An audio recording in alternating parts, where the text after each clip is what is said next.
Okay, here is our sunroom. So one of the rooms that we were by far most excited about when we first bought the house. So we realized that the smell was pretty musty in there and decided to pull out all that carpet, try to get some of the moisture and mustiness out of the room. You can see the mold that's sort of on the back of the carpet there.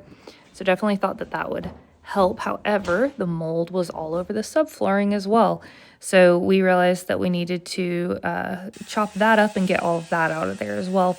When we removed the subfloor, we found a bunch of old decking, so a bunch of 2x6s that you can see they're basically touching because they'd expanded so much with how much moisture they had absorbed over the years.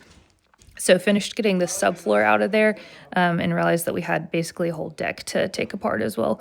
So original owners had just sort of built the sunroom around what used to be a screened-in porch. You can see all the rot on the joists there.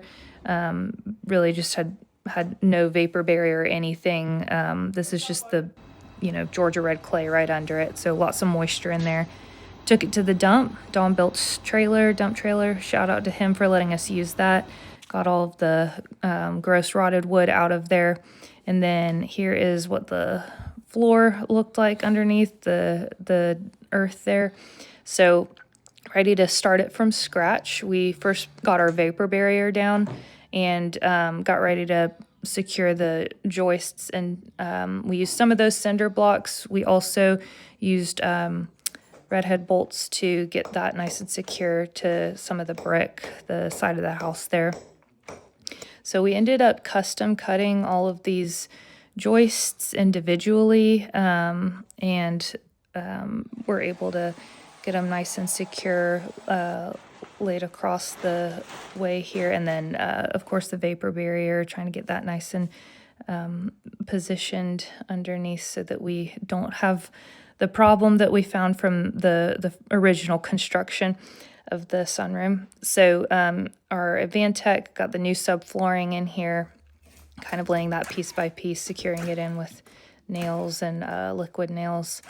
So hopefully we're going to get some tile on here at some point. Probably not carpet again. Let us know if you guys have any suggestions for flooring. I was actually MIA for most of this project, but they were nice enough to let me come in and lay the final tile of subflooring here.